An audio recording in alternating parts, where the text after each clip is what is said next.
So good morning everybody. Welcome back to our lecture series on microprocessors and microcontrollers. In our lecture 14 today, we will have a recap of all the previous 6 lectures as we have done earlier also. For lecture 1 to 6, we have done a recap in lecture 7, and for today, lecture 8 to 13, we will have a recap in this session. Towards the end of this lecture, we will even conclude the previous class lecture, that was interrupts. So we'll start with what we had discussed in lecture 8, and we'll towards the ending we will conclude while talking about the interrupts of 8086 in details. So here you can see that we will be having a recapitulation of all these topics what we had been discussed in last few lectures. We were talked about the physical address calculations we have done with this programming model. We have checked it out. The signal description in detail we have figured it out. Okay, this in this particular thing we have seen all the different signals, that is common mode signals, minimum mode signals, and maximum mode signals. Okay, and finally in the last class we were talking about this interrupts of 8086. So let us go back to the lecture 8, in which we have talked about the physical address calculation. How exactly a physical memory address is calculated inside the microprocessor 8086. So in a memory there are different things stored, okay, at different segments. You can see the code segment is used for storing the program instructions. Data segment register is used for storing the data. Stack and extra also are used for storing the data. Extra segment is just as an extra one more segment for storing the data, but the stack segment is for storing the stacked data. Stacked data is a little bit different, as in other part of the memory the data storage will be random storage, that any location you can pick and store the data there. But in the stack type of segment, the data storing and taking out will be in the format of a stack, where you push the data onto the top of it and access the data again from the top of it. Okay, basically it will be a stack type of a system where you'll be having a last in first out type of a configuration. Whereas a queue is another opposite version of the what the stack is. In the queue, whatever the first goes in will be exiting first. Okay, first in first out. But in the stack format here, whichever the things inserts first will be taken out at the last, or whichever the things inserts the last can be taken out at the first. So stack segment is that type of memory. Now we were talking about the physical address generation. So all these different things, whether it be a program or a data, a normal data or a stacked data, for all this we have to calculate the physical 20-bit address. But whereas in 8086 only the 16-bit registers are there. So we have seen these combinations, that segment address will be stored in this segment registers and the offset address will be stored in the respective corresponding association. That for the code segment the association is IP register. Okay, for data segment the association is with the SI. Okay, for extra stack segment it is SP, stack pointer register. For extra segment it is DI register. And in some cases, as you can see there also, DI, BX is there, in this BP is there, in that one SI and BX is there. So they can also be used for storing the offset addresses for a particular cases, for particular conditions. Okay, but normally CS is always associated with the IP to get the 20-bit physical address. DS is associated with SI, SS is associated with SP, and ES is associated with DI. Okay.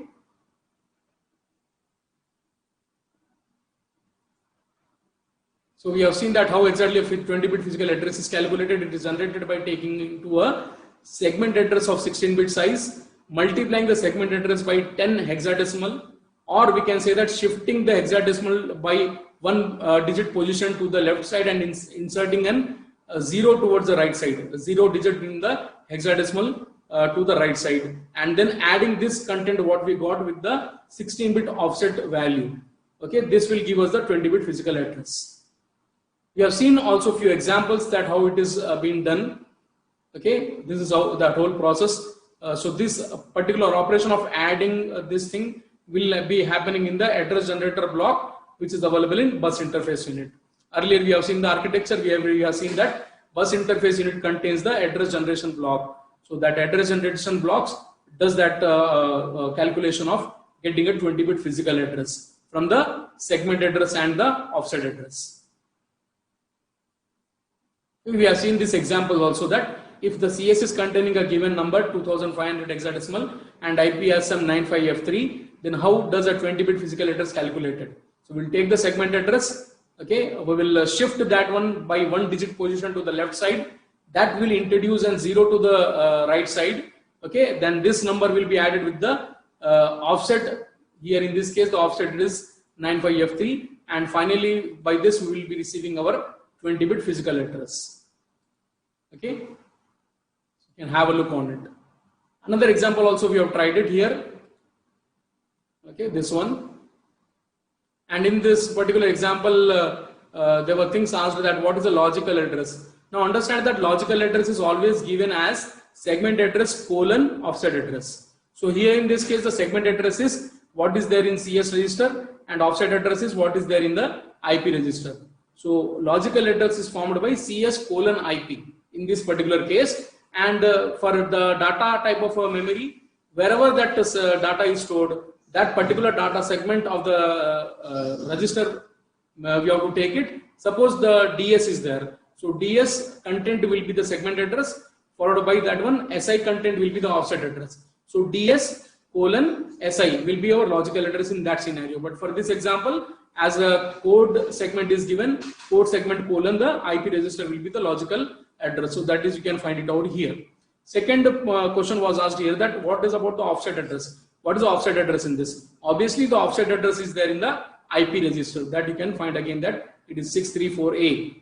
Now third thing was asked, what is a physical address? So that is what we will be talking about and doing it. In this particular example, this particular thing is the physical address, that 2B2AA, and how it is calculated already we have seen it. Next, two more questions are asked in that one. What is the lower range of segment and upper range of segment?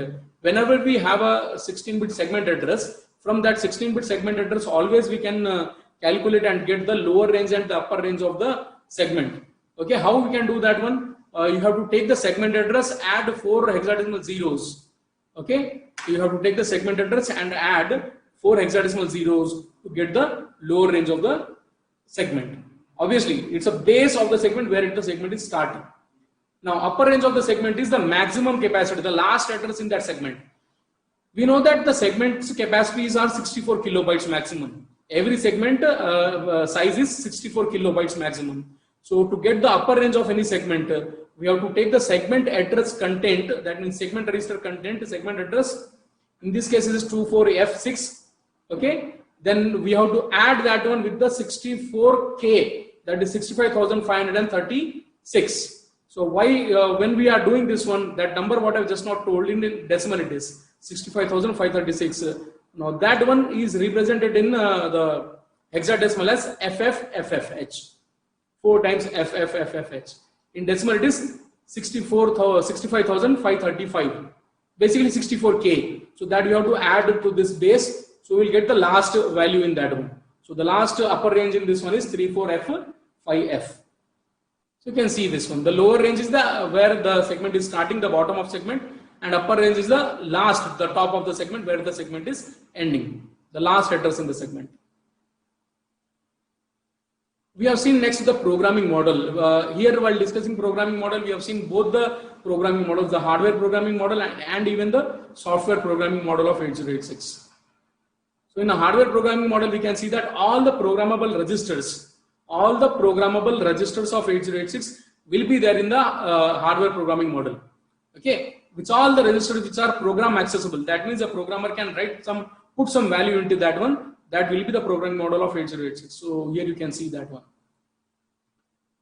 Okay, and also we have seen the differentiation of the languages and categorization, basically low level languages, mid level languages, high level languages.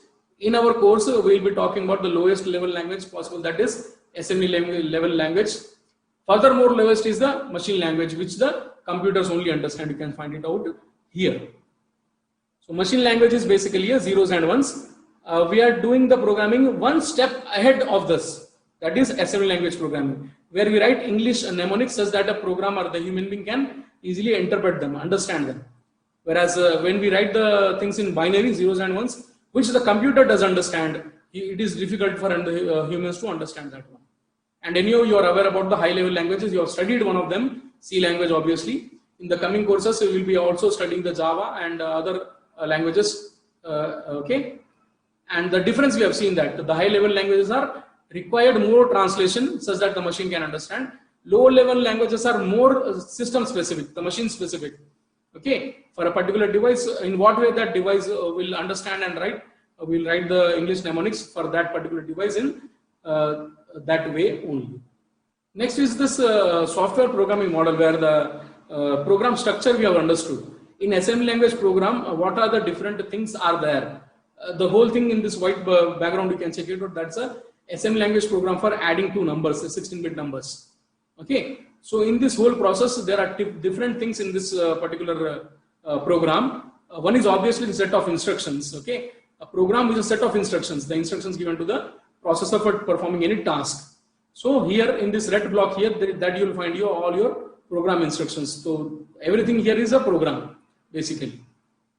Okay, and program consists the instructions. So here instruction is there. Instructions are the directions or the commands given to the processor for executing or performing any particular task. Okay, the example of one of the instructions is available here. Move AX, the number. Another thing, what does this particular program contains is assembler directives.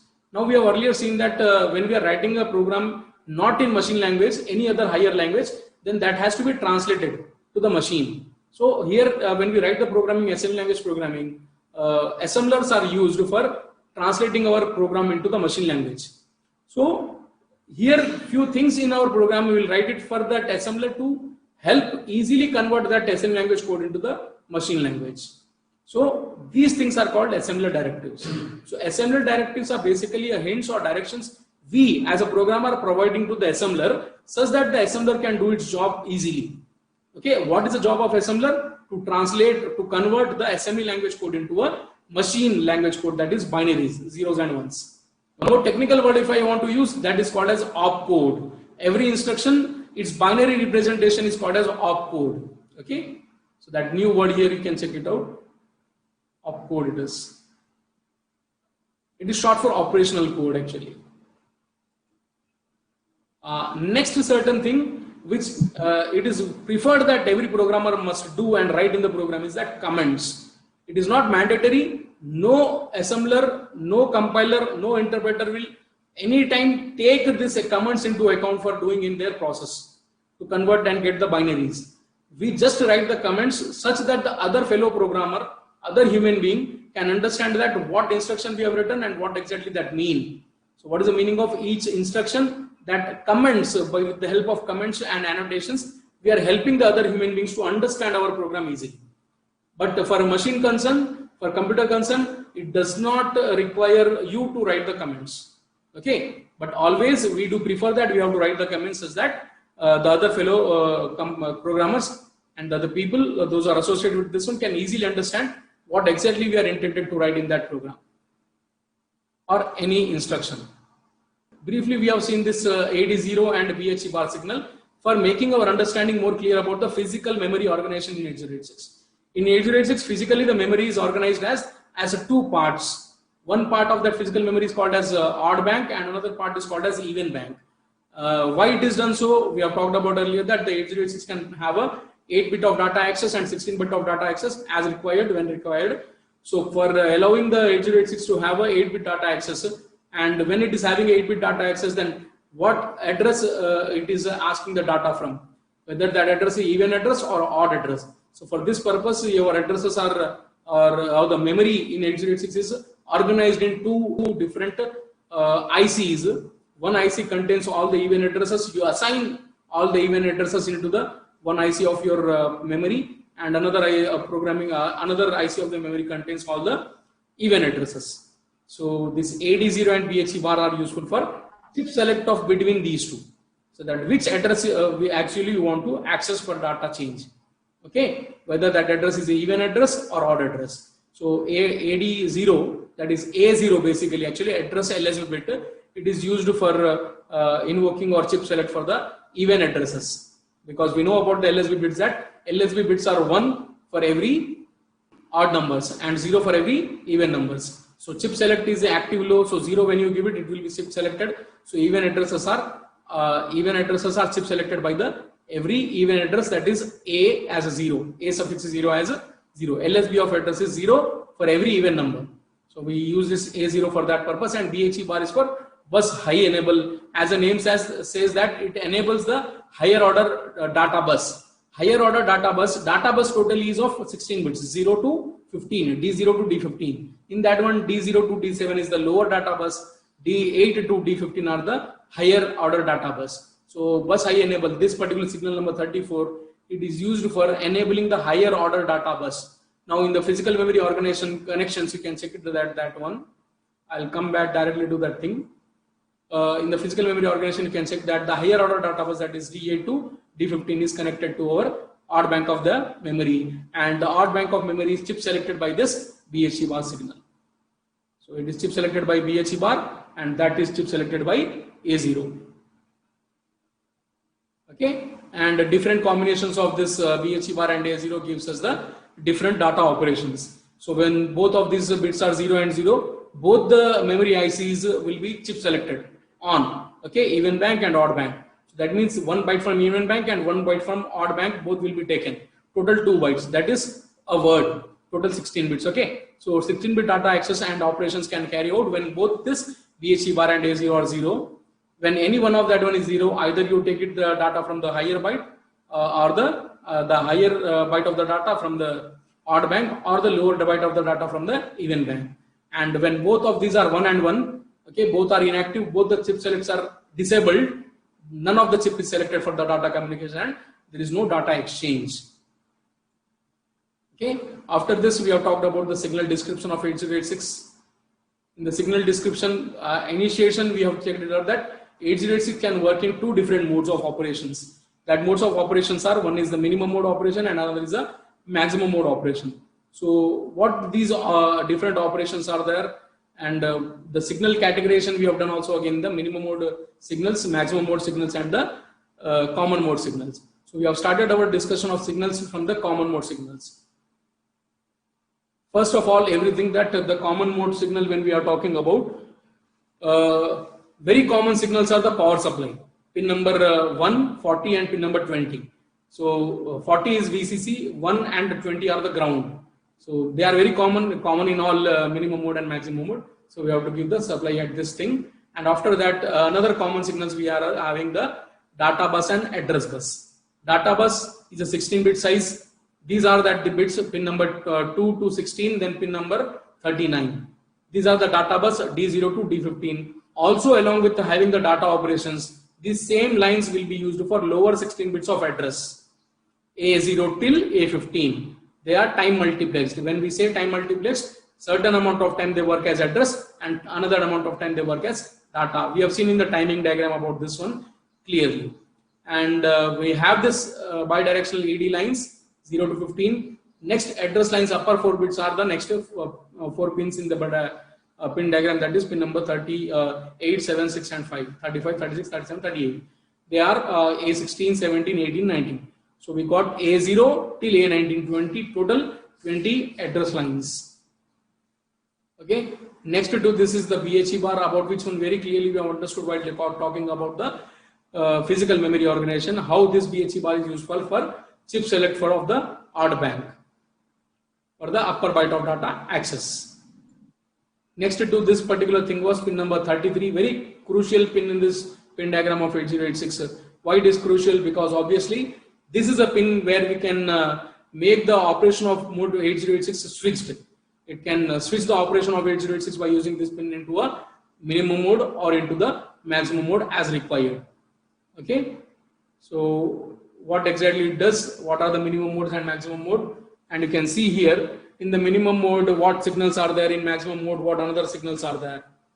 So you can see that hold acknowledgement, write, memory / IO bar, DT / R bar, data enable, address latch enable, and interrupt acknowledgement are the minimum mode signals. On the other hand, request grant 0, request grant 1, lock signal, status bits. Okay, status bits, active lows, SS0 bar, S1 bar, S2 bar are there, and Q status are there, showing the status of the internal 6-byte queue of 8086, which is available in the bus interface unit of 8086.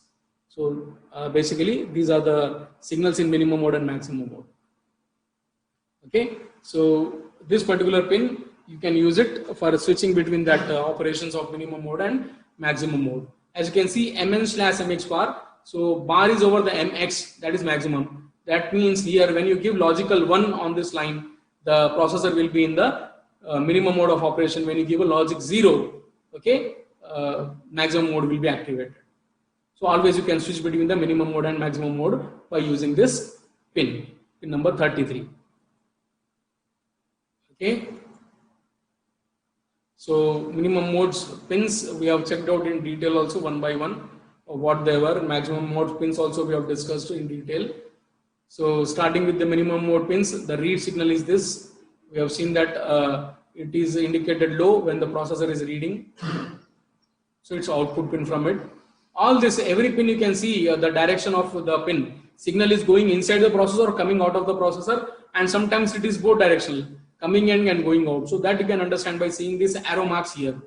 Okay, I hope you can see this arrow marks for every pin there.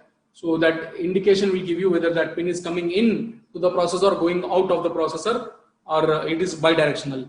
As in the case of AD lines AD0 to AD15, you can check it out that obviously they are bidirectional because the data can come in and go out of the processor. Okay.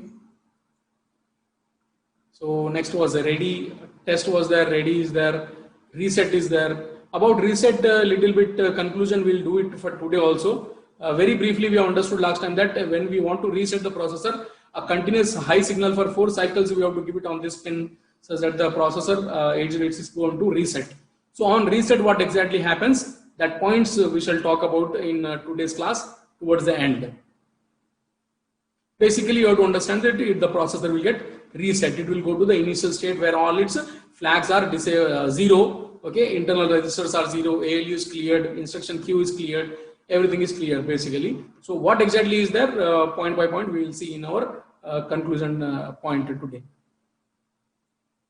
Next is this clock. Clock is very much requirement there for every synchronous devices for its synchronization purpose. Obviously, it does not have an internal clock, so we have to give a clock from the external source. That we have seen in the system configuration of 8086. That how a clock generator 8284 IC is used for providing the clock signal to the 8086 both in minimum mode and in maximum mode. Interrupt request is the next pin. This is one of the external interrupts of 8086. In our previous class, we have talked about the interrupts of 8086. So external hardware interrupts were 2 and software interrupts were 256. Software interrupts you can call internal interrupts basically, and hardware interrupts you can call external interrupts, because there you have to give an external interrupt from external hardware into this pin number either 18 or 17. So these two are the external interrupts, and internally in programming only we can define some 256 interrupts. Out of that one, few are dedicated and defined already, others few are reserved for the programmer and available for the programmer to decide it by itself that what exactly the interrupt they want it to be created for any particular interrupt number. Anyhow, this external interrupt pin number 18 is an maskable interrupt. That means the control is there with the programmer whether the processor will consider this interrupt request or decline this interrupt request. Okay, so that is dependent in the flag, one of the flag bits, interrupt flag it is there. So interrupt flag it is 0, this interrupt INTR will be disabled. Okay, that means it will not be treated, it is masked. The processor will ignore that one. If the interrupt flag is set 1, then that time this is enabled, and that time the processor will be able to see the interrupts at this point and service as requested. Okay, next is NMI. Here this particular interrupt is a type of non-maskable, as the name suggests. This cannot be masked at all. You cannot disable this interrupt. Programmer cannot disable this interrupt actually. Whenever this interrupt arises, processor by default has to give the service to this interrupt. Giving the service to any interrupt means that whenever a particular interrupt is there, the processor has to break its main program and do something else. Okay, that something else is defined into the interrupt service routine of the corresponding interrupt. Every interrupt will be having an associated program with it. Okay, that what should be done upon that interrupt. Okay, they are called as interrupt service routines. Okay, some are dedicated, defined already by the company before giving that IC to us, and few more are user programmable. The programmer can write that if this software interrupt arises, what the processor has to do. So that programs also the programmer has to write and to give it to the memory of that system, such that whenever the programmer writes the certain program which contains that interrupt and execute that interrupt instruction, the processor will go and fetch that program to be executed, which is a interrupt service routine of that particular interrupt, executes that interrupt service routine and come back to the main program. Okay, this is about the interrupts on the hardware pin number 17 and 18 earlier we have seen. The next are the, you can see the minimum mode pins of them, these are there. Hold and hold acknowledgement are there in this one actually. Then write is there, followed by the memory/IO is there, DT/R is there, DEN is there, ALE is there, INTE is there. So all these signals individual work we have one by one seen. So this particular thing indicates, pin number 28 indicates whether the processor is having the data communication with the memory or the IO devices. If this pin or the signal is high, the data communication is having held between the processor and the memory device, because M is not barred, okay, IO is barred. So you can see that when the signal is low, the data is communicated between the processor and the IO devices. So this is an indication that the processor is communicating data with what, whether it with the memory or with the IO devices. Likewise, the next pin, this pin shows the data flow direction, whether the data is coming into the processor or going out of the processor. Okay. Also, with this signals used, we have seen that how it is triggering the buffer to make it alert that the data is coming from which side, because the buffers are meant for temporarily storing the data onto the data lines, right? Whichever the data is there on the data lines, temporarily the buffers will store that one. So buffer has to know that the data is coming from which way, whether it is coming from processor or it is coming from the other peripherals. Okay, so this pin will make that buffers understand that thing, whether the processor is transmitting or the processor is receiving the data. Data enable is the output enable of that buffers. Okay, it will select that output enable of that buffers so that the data is available for the use. Okay, address latch enable is again it's an trigger or the enabling of the latches connected in the 8086 system, and the job of that latches are that to store the address temporarily, because we know about the AD lines that they are dynamic. Certain time they contain address and another time they contain the data. So whenever this transition is happening, a valid address or a valid data on that line should not be lost. So the latches are used for storing the addresses because they go one direction only, processor outside. So the latch will use for storing that address. Whereas the data, when you see, they have come in both directions. Either they come into the processor or the processor send them out. So that is why there the buffers are used for handling or storing that data temporarily. And earlier signal pin number 26, data enable is used for output enable of the buffers, whereas ALE is used for triggering the latches such that they can store the address upon the latches. We have seen this one in the system configurations, both in minimum mode and maximum mode, how these pins are used. Anyhow, we'll have a look on that one now also. INTA bar is the interrupt acknowledgement. Earlier we have discussed about the pin number 18, that interrupt request. So other devices want to interrupt the processor, they trigger that signal, they give a signal upon that particular pin, and whenever the processor accepts that interrupt request, the processor will give an acknowledgement to that interrupting device that I have received the interrupt request and I'll be servicing your interrupt now. Okay. Hold and hold acknowledgements are used in the case of to increase the processor's efficiency, and it will bypass all the processor operations of data communications which are purely between the memory and IO devices and does not require any data manipulation by the processor. Okay, when it does not require any manipulation of data by the processor, just the data has to be exchanged between the memory and IO devices. So that time we use something called as a direct memory access DMA controllers to do that work, and that time we will bypass the processor for the data communication. Directly the memory and IO devices will be talking to each other. Okay, and why we do so? Because that we will be saving the processor time and that processor saved time can be used for performing more important tasks by the processor. So hold is the request of the control, and acknowledgement is the acknowledgement given by the processor that the control is given to you. Control of the system bus, which carries the data. This is a minimum mode system. You can see the different things in that one. The clock generator 8284 is there in this one. All these control signals, whether the processor will be writing or not, whether it is writing with the memory or IO. So all such things are there on this line, particular line. You can check it out. These are the latches which I was talking earlier. These are used for holding and storing the addresses given out by the processor. Okay, because the AD lines are dynamic, as I told earlier also. Certain amount of time only they contain the address. After that, they contain the data. So when the when this transition is happening on that lines, that content changing from address to data, that time these latches will store that addresses, that the throughout one cycle of operation of read or write by the machine, the valid address is always available. It is not lost. For the same purpose, the data buffers are available in this one. That here again, when the transition is happening on the AD lines from the data to the address, such that the data is not lost immediately, as the memory devices are slower in reading. The processor may write, the memory devices are slower in reading. So meanwhile, when they are reading it, always the data should be available for them to read.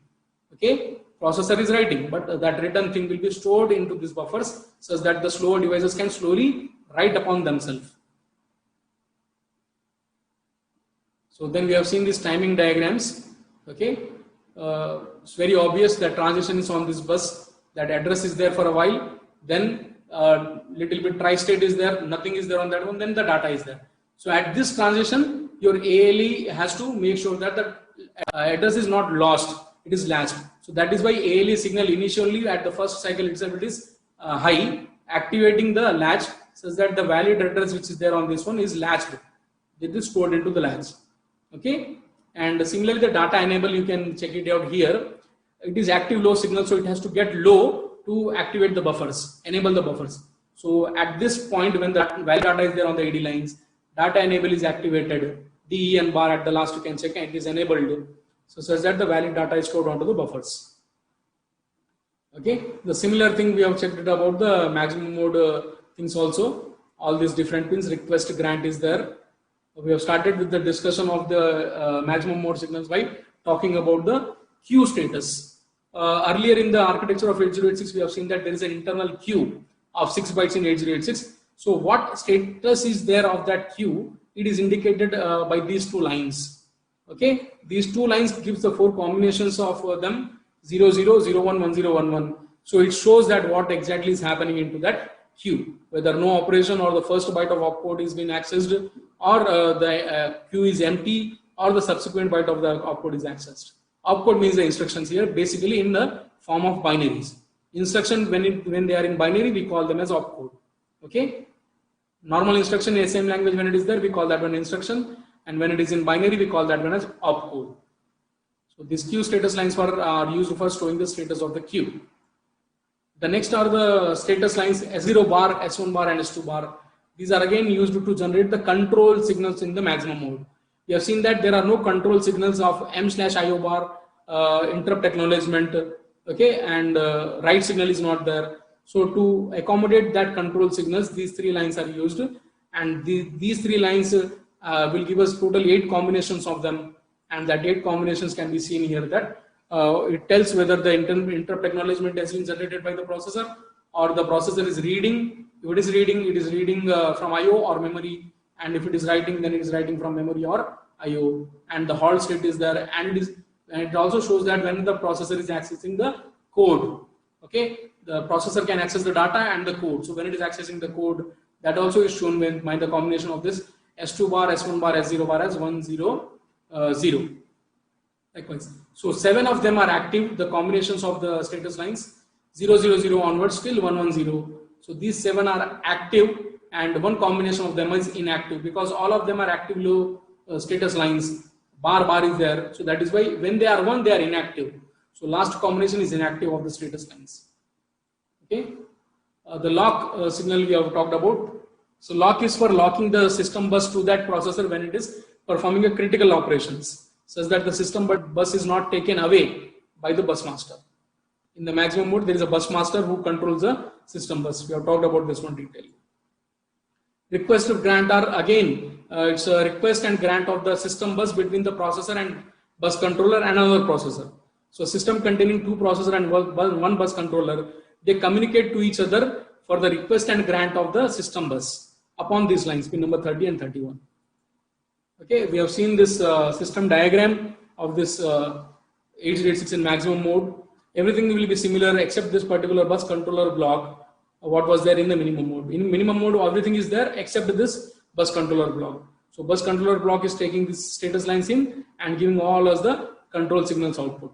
Also, along with that one, the bus controller also gives us this DEN, DT/R and ALE signals, such that our buffers and latches can store the data and address respectively.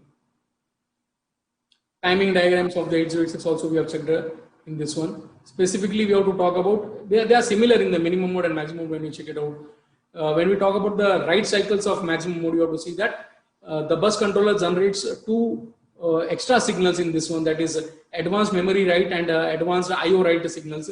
What basically the difference is there in the normal memory write and IO write and this advanced signal is that they are little bit advanced. As you see, I can check it here. This blue line is the advanced line, and it is little bit earlier activating.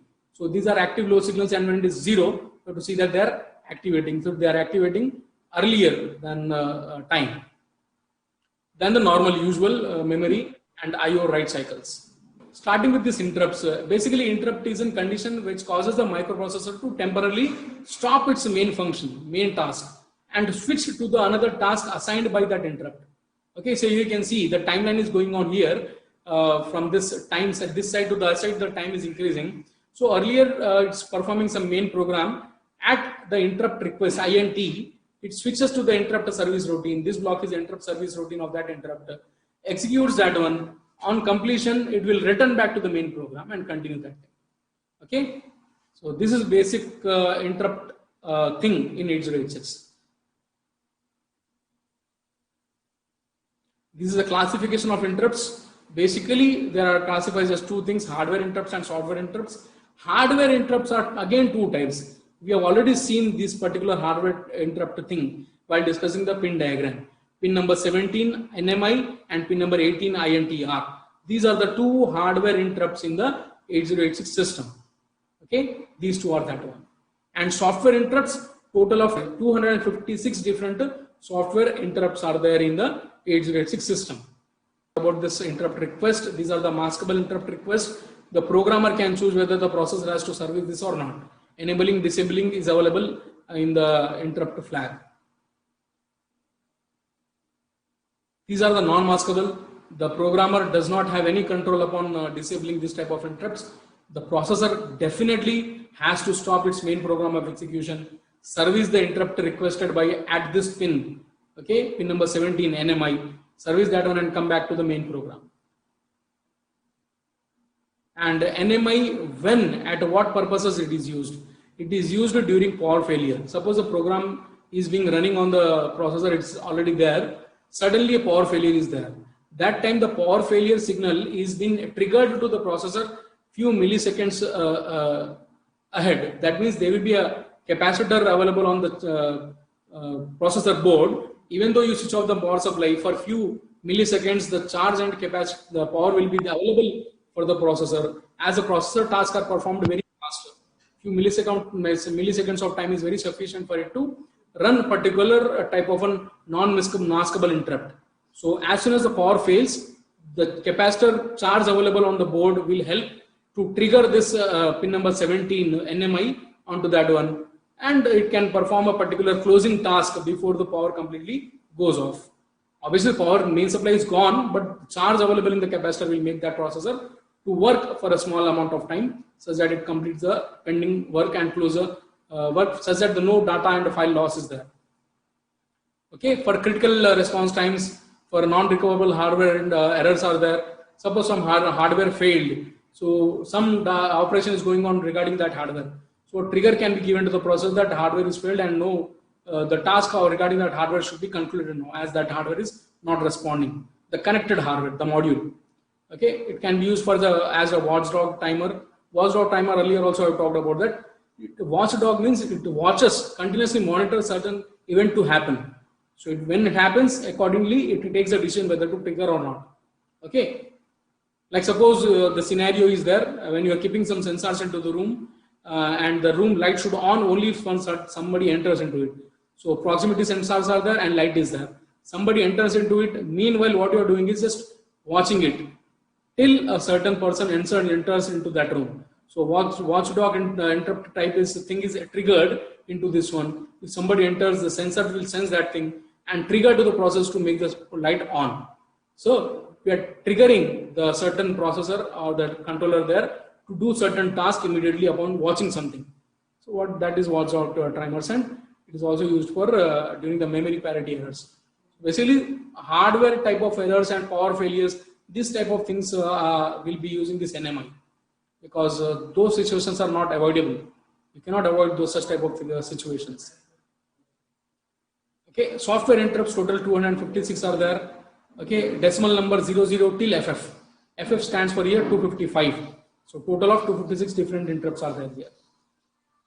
Talking about the software interrupts, as few of them are dedicated, I'll specifically say first 5 of them, interrupt 0, 1, 2, 3, 4 are dedicated, and remaining all are reserved and also available for the programmer for deciding what to be done upon that interrupt call. Few examples decided by the manufacturers also. DOS and BIOS interrupts are designed at number 10H and 21H. Okay, 10H in decimal 10 is 16. So interrupt 16 is BIOS interrupt. Okay, and interrupt another 21 means it is I think 32 or 33. So that is your DOS interrupt. They are defined now by that particular manufacturer, BIOS and DOS thing. Now, what this interrupt 0, 1, 2, 3, 4 are? One is divide by 0, earlier we have talked about. If a divide by 0 condition appears into the program, then there will be an error message shown onto the screen that you are trying to divide by 0. Okay, similarly, this type 1 single step interrupt is there. This is associated with the trap flag actually. Trap flag, it is used for making the processor go into the single step mode. So that thing is handled here. Type 2 is non-maskable interrupt, NMI.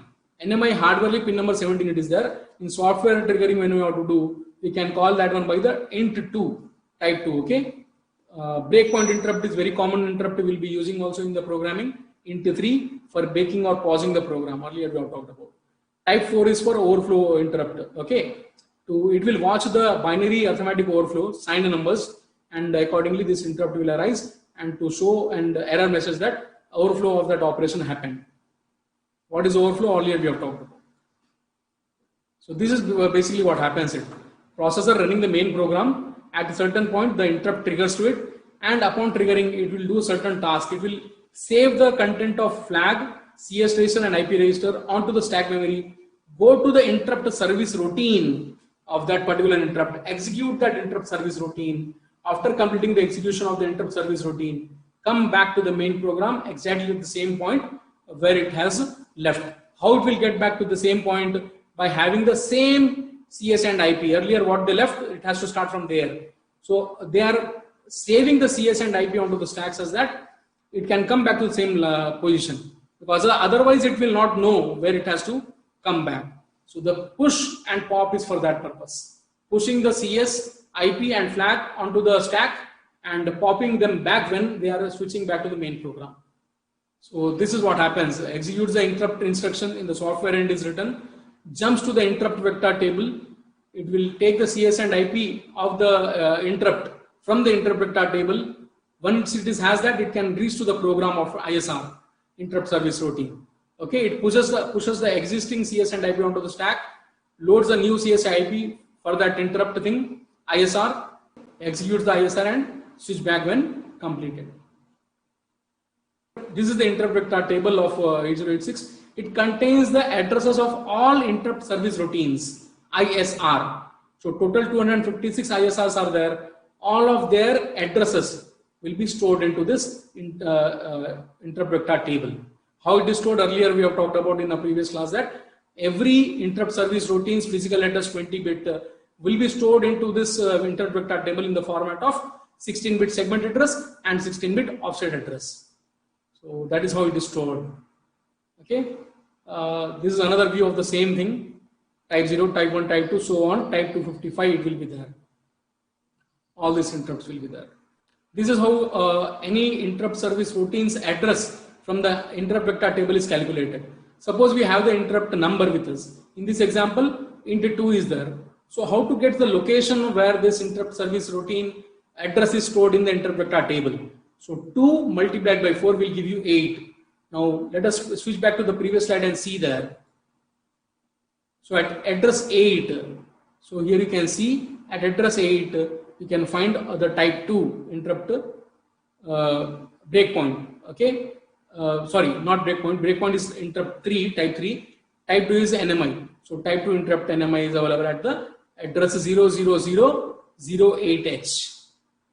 And how we are calculating that one? By multiplying the interrupt number 2 with 4. Why 4? Because every interrupt address contains 4 bytes of a thing. 2 bytes of CS, 2 bytes of IP. 2 bytes, that is 16 bits of CS content segment address and 16 bit of offset address content in IP. So that is how the vector table is storing all the addresses. Basically, interrupt vector table is a catalog of ISR addresses. It contains all the interrupt service routine addresses into it. Okay. These are the steps what happens into it. In detail, we will see as we progress into this course what exactly is happening. What is the push and pop things? Earlier also you have seen here, and also at the first step itself it is saying that it will push the content of flag onto the stack. Pushing means storing. Popping means retrieving, getting back. Okay. Detailedly we'll see and talk about this one while talking the instruction set of 8086, which we'll be doing in our next class. Okay. So these steps are there. Basically, same steps earlier what we have seen in that flow chart. It pushes the flag, CS and IP onto the stack. Okay, clears the interrupt flag, clears the trap flag. Again, get the CS and IP of interrupt service routine from the interrupt vector table. Jumps to the interrupt service routine there, executes that interrupt service routine, and on return from there, it will again pop out the CS and IP of the main program, switches back to the main program and completes the execution. These are basic steps actually. That increment by 2, decrement by 2, you can understand later as we talk about the instruction set. These are some instructions mnemonics which are associated with the interrupts. So we talked about maskable interrupts, right? So if you want, we can disable the maskable interrupts by interrupt flag. So interrupt flag making 0, interrupts will be disabled. So clearing CLI is the instruction for clearing the interrupt flag.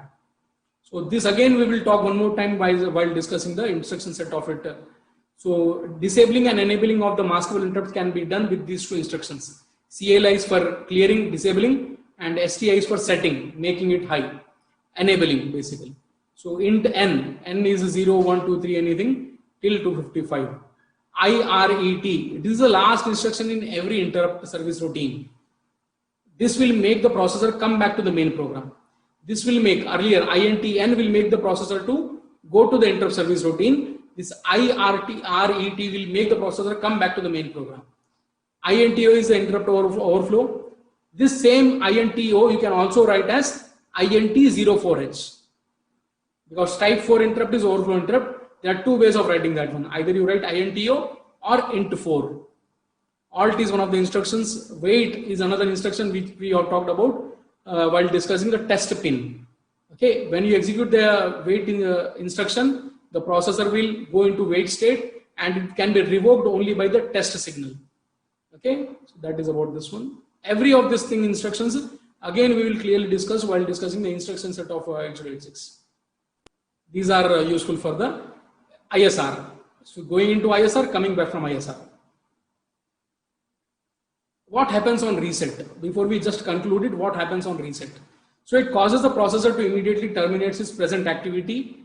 The 8284 will give this particular signal to the 8086. This signal must be active high for at least 4 cycles. Earlier also we have seen it. It clears all the flag registers, instruction queue, okay, all the segment registers and IP registers except CS. Except CS, everything will be clear. CS will be made as FFFF. So after reset, the processor will be pointing to the address FFF, okay, and 0H. So 4 times F, 0H. Why so? Because there the interrupt service routine about the reset can be written. Basically on reset, the processor will point to the highest range 16 bytes of locations in the memory by setting the CS as FFFF. Okay, so that is it for today's lecture. So we end our lecture today for this session. We'll see you in the next lecture. Thank you.